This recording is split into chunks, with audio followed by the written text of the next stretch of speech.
ngaha turaje Nyagasani twitabira ingoma y'urukundo ku izina ry'Imana Data na Mwana Roho Mutagatifu, amen. Amahoro bana b'Imana, ni muhumure, Imana iradukunda, ije kutugera neza kuri gatandatu cy'umwaka wa 2025 y'umwaka bisanzwe, tariki 28 Nzeri 2024. Ngamasomo ajye kuduhuza n'Imana. Isomo rya mbere ni mu gitabo cy'umubwiriza umutwe wa 11 umurongo wa 9 kugeza ku wa 10 n'umutwe wa 12 umurongo wa 1 kugeza ku wa 8. Wa musore we, ishime mu gihe ukibyiruka, maze umutima wawe uguhe ibyishimo mu minsi y'ubuto bwawe. Uzajye aho umutima wawe ukujyanye naho amaso yawe akweretse, ariko umenye ko ibyo byose Imana izabiguciramo urubanza. Jya urinda umutima wawe agahinda, umubiri wawe urinde ububabare, kuko ubuto n'ubusore ari impfabusa. Uzibuke wakuremye mu gihe cy'ubuto bwawe, mbere y'uko usatirwa n'ibihe bibi n'imyaka uzavugiraho uti iyo nta shema inteye. Uzamwibuke mbere y'uko urumuri rw'izuba, kwezi n'inyenyeri rukuzimiraho, n'ibicu bikongera kubudika imvura ihitutse.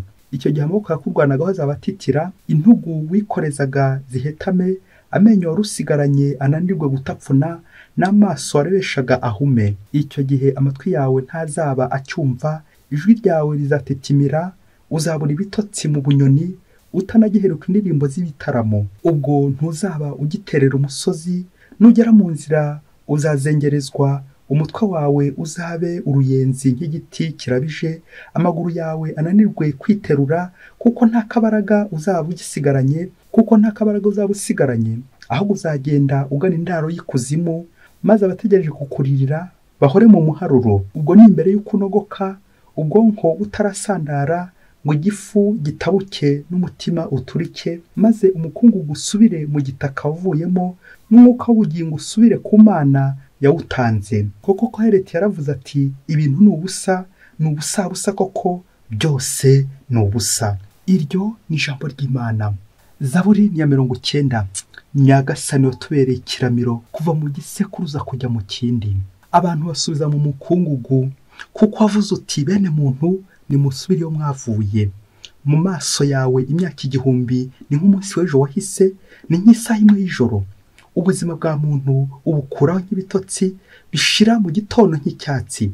Mu gitondo kirarabya, ururabyo rugakura, nimugoroba rukarabirana rugahunguka. Utwumvishe ko iminsi yacu ibaze, bityo tuzagira umutima ushishoza. Uhoraho tugarukire, uzaturakarana ryari. Babarira abagaragu bawe, utugwirize neza ya kuva mu gitondo, kugira ngo duhimbarwe iminsi yose y'ubugingo bwacu. Nyagasani Imana yacu, utugaragarize ubugwaneza bwawe, ukomeze imirimo y'amaboko yacu, kandi uyihe kugira akamaro karambye. Nyagasani watubereye ikiramiro kuva mu gisekuruza kujya mu kindi.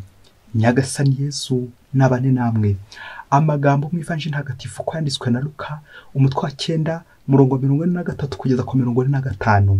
Mu gihe bose bagitangarira ibyo Yesu yakoraga byose, abwira abigishwa bati, mwebweho mutege amatwi mwumve ibyo ngiye kubabwira. Dore umwana w'umuntu agiye kugabizwa abantu, ariko ntibumva iryo jambo, ribabera urujijo, ntibasobanukirwa kandi batinya kumusobanuza. Iyo ni Ivanjili ntagatifu.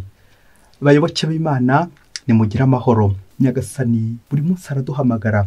Icyampa Imana ngo mpore nitabe karame, kugira ngo Nyagasani ambwire icyo ashaka kandi abe icyo nkora. Ndakiza nko gukora icyo Nyagasani ashaka. Nawe rero wageze ahanga kuri buri munsi, uze guhanira guhava wakoze icyo Nyagasani ashaka, bityo ugende neza mu nzira z'Imana, ukore neza ugushaka kw'Imana buri munsi. Ijambo ry'Imana rikuyobore, ijambo ry'Imana rikumurikire, ijambo ry'Imana rikubera akabando k'iminsi yose, rigukize kandi rigufashe guhura n'Imana. Bityo nuhura n'Imana uhure na bagenzi bawe, nubona Imana uyereke bagenzi bawe buri munsi. Mbere yuko njye kubabwira intego remezo tujye kugenderaho muri aka kanya hamwe n'amasomo twateguriwe, reka tubanze twumve iyi nkuru iza kugufasha utekereze ibyo ujya ukora, utekereza abo ukurikiye, utekereze kandi abo ujya ukurikiza. Ngo umunsi umwe ngo abagabo babiri, umugabo bita Mugambi n'undi bita Mapengu, ngo bagiye kwiyamamaza kugira ngo babatore, kuko muri ako gace bashakaga umuyobozi mukuru ubundi akayobora abaturage.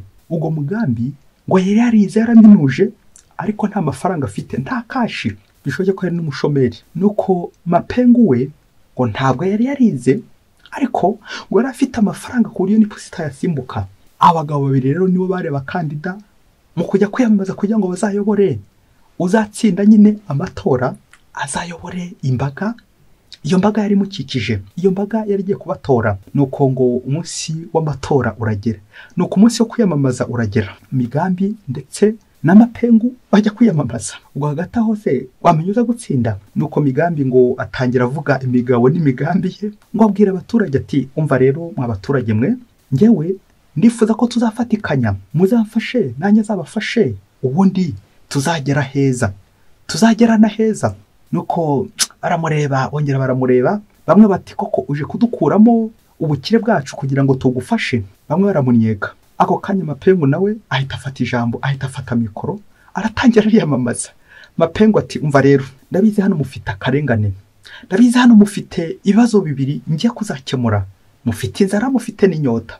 Nzabaha ibiryo byinshi cyane ku buryo muzarengwa, nzabaha inzoga, mbaha ibiribwa, mbaha ibinyobwa ku buryo muzarengwa, mumererwa neza ubundi murengwe. Nuko abaturage amashyi ngo kaci kaci kaci kaci kaci kaci, bamuha amashyi y'urufaya akomeye cyane, amashyi menshi cyane. Nuko rero igihe cy'amatora kiragera, namwe murabyumva, ni abaturage bagukunze nyine, kandi umaze kubabwira imigabo n'imigambi yawe bakumva bayishimye, igikurikiyeho n'iki se? Ni ukugutora. Nk'uko Mapengu yaje gutorwa, baramutora mu ndagazaho amajwi, ubanza migambi nta n'inota n'imwe yabonye. Nuko amaze gushyirwaho, Mapengu arayobora bikomeye cyane. Uzi se icyakurikiyeho? Koko ibiryo byarabonetse, kuko yari afite n'amafaranga birumvikana, inzoga ziraboneka ku buryo bwinshi, abagabo benshi bakajya barara mu ikabare, ndetse n'abagore b'inshinzi barara mu ikabare, barara banywa. Amakabare amenshi muri iyo karitsiye, inzu z'indaya ziriyongera, abagabo benshi barasinda, indaya ziriyongera. Nuko se uzi icyakurikiyeho muri ubwo buyobozi bwo kwa Mapengu? Niho habonetse divorce nyinshi, abagabo bati ingo zabo, abagore bati ingo zabo, gatanya, gushwana, induru, kurwana, akavuyo, imyigaragambyo n'ibindi bibi byinshi cyane bikoranira kuri bwa buyobozi. Kugeza na n'ubu abantu bari gushwana, kugeza na n'ubu divorce ziravuza ubuhuha, kugeza na n'ubu akavuyo ni kose, kugeza na n'ubu nta mutekano umwe abantu bafite muri iyo karitsiye. Mapengu n'ubundi mukwana yabaseje ati nzabaha murengwe, mugwe vutu, musinde, mumwe musinde, nzatubura amakabara aba menshi cyane.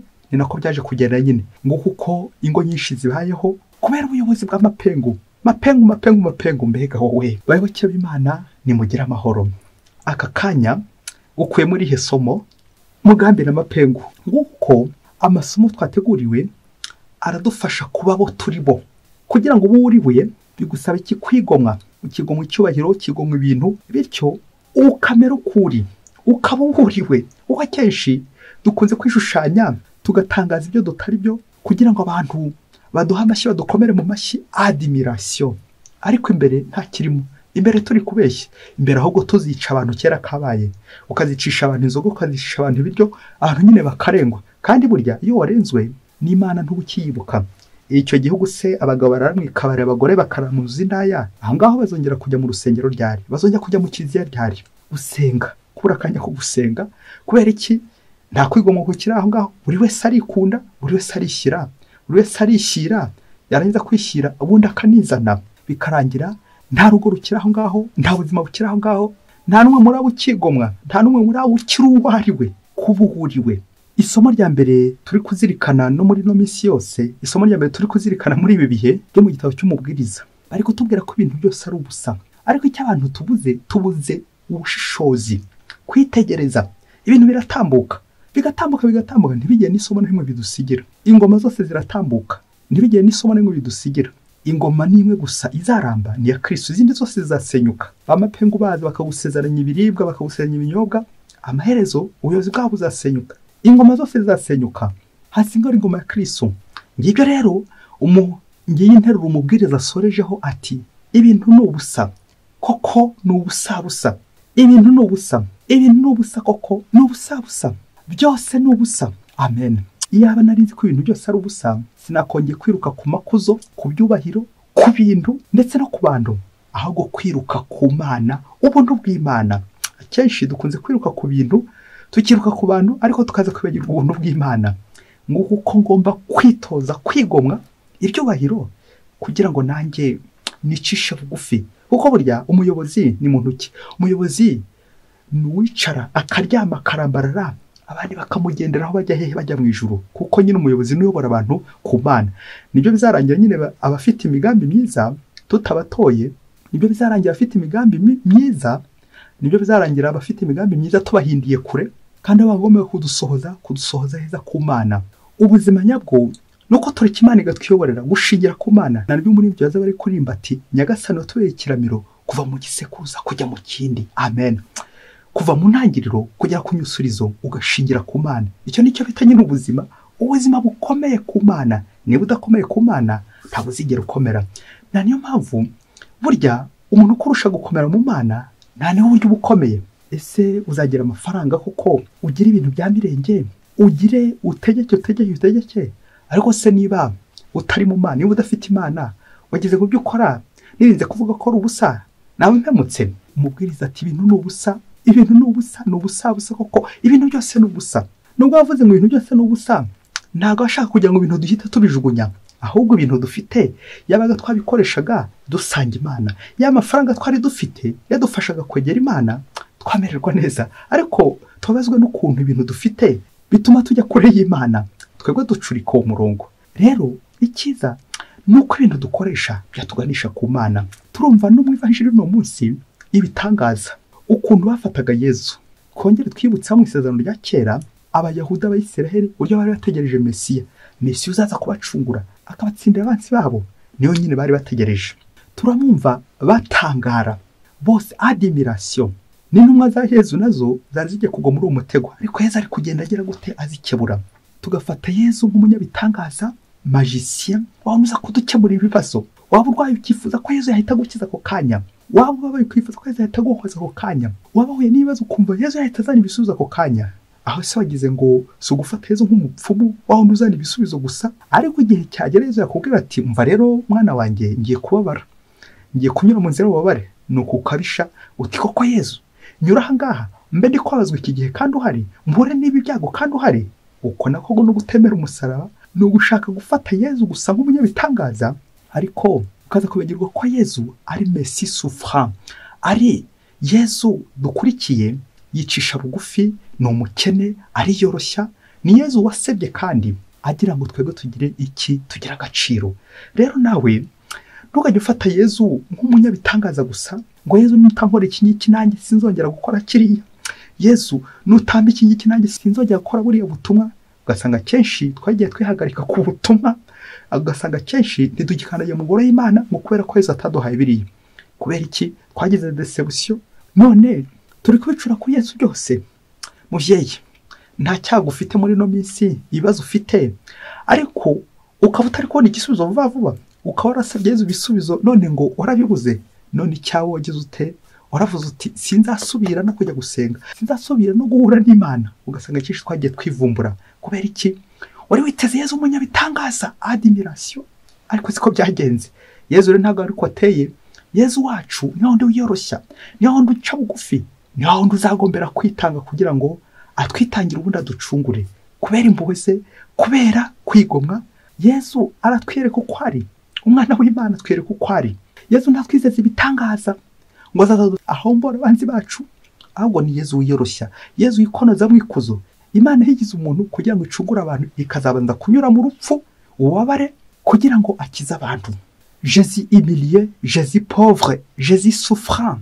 Yesu wababaye, Yesu umukene, Yesu witanze kugira ngo twebwe aturokore, Yesu wabaye kugira ngo atubabarire y'inzira agomba kunyuramo. Iyi Evangelii isoza itwereka uburyo Yesu akebura abigishwa be kutagendera muri admiration, abantu bo gukomera amashyi, abantu baguha impundu, ibitangaza, abanyabitangaza, ariko kaza kwibagirwa umusaraba. Ese byakungura iki kugira amafaranga menshi ariko abuzemo umusaraba? Byakumara iki kugira amakuzo menshi ukagira ibintu bya mirenge ariko bitarimo umusaraba? Ubuzima budafite umusaraba mubyeyi we nta buzima buburimo. Ubuzima butari musa nta buzima burimo. Niba uzasanga abamapengo twizeze ibitangaza ko muzarya munywe kubusa, ni ubusa nyine, ibintu byose ni ubusa, nta kiguzi, gratuitement, sans rien payer vraiment. bikaza kurangira nyine muguye ivutu, umurengo ari wose, ubusinzi ari bwose bwiyongereye, ubusambanyi sinakubwira, ubusambo n'ibindi byaha byinshi cyane. Kubera iki? Tubuze gushishoza. Abo dukurikira tukanabakurikiza akenshi ntabwo abakurikiye Imana. Twongere turebe Yesu dukurikiye, Yesu w'umukene, Yesu yigize umukene kugira ngo twebwe dukire. Mubyeyi, ako kantu ujye ukazirikana, ujye ugatindaho. Niba uri umukristo, ubuzima bwawe ntikabure umusaraba, kuko umusaraba niyo nzira itugeza mu ijuru. Keretse niba utazajya mu ijuru, umva, umusaraba ujye uwukwepa. Ariko niba wifuza kuzajya mu ijuru, imisaraba uzahura nayo. Ubuzima bugoye, ubuzima bwo kwitanga, kwigomwa. Burya kugira ngo umuntu yigomwe bimusaba nanone kunusura ku buzima bwe, kwigomwa, kwitanga, kugira ngo witangire abandi. Kuko abantu benshi kuri ino si turabafite, bafite ibintu kandi banabitangaho, ariko dufite abantu bake bitanga. Ba migambi ni bake, niyo mpamvu nyine tutabakurikiza. Dushaka kwikurikira abamapengu batubeshya, nyamara bazaturoha. Ingo zacu zikajya ku musozi, ingo zacu ngizo za gatanya, ingo zacu zigashinguka zikamera nk'ubushingwe, kuko zidashingiye ku Mana. Mubyeyi, reka dusoreze utuntu tubiri tugufasha nawe kuba mu buzima bwo kwigomwa, ubuzima butaremereye, ubuzima muri Yesu Kristo, Yesu wiyoroshya dukurikiye, Yesu wababaye kugira ngo tubabarire, nuko agatuganisha mu ijuru. Icyambere umuhanga yaravuze ati, uzitondere umuntu uri kugenda azamuka mu makuzo, mu byubahiro, ariko uzamurwa mu ntera, uzamwitondere. Kuko nguwo iyo ageze hejuru osome, ngo nta kindi aba asigaje usibye guhananduka. Akantu uzakitondera mu gihe ugiye ugakurikiza, uzamenye niba uri uzamuka mu Mana. Niba ari mu Mana uzakomera, kuko nyine uzaba uri mu biganza by'Imana. Ariko niba uzamuka no kwa Sekibi, uzamuka mu ntera, ibyubahiro n'amakuzo, nta yandi maherezo usibye guhananduka. Mubyeyi, ugezeho uzamuka, uri kuzamuka mu Mana cyangwa uri kuzamuka usanga Sekibi kandi byabanga. Icya kabiri umuhanga yaravuze ati, umva, ntukagirire ishyari ry'umuntu uri kuzamuka mu ntera, kuko igihe kizagera wa muntu wazamutse, igihe kizagera muhurira nawe mu nzira, mu bisikane, uri kuzamuka nawe uri kumanuka. Rero ntugate igihe n'ishyari, ahubwo ujye ugira ishyaka mu by'Imana, ukorera Imana buri munsi, witangire abandi buri munsi.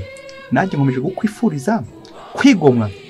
Buryo umuntu witanga yigomwa nyine icyo kintu akunze kugira ngo agitange. Twongere twibutse evanjiri ya Yesu, Yohana umutwe wa 3:16, ikiganiro cya Yesu na Nikodemo.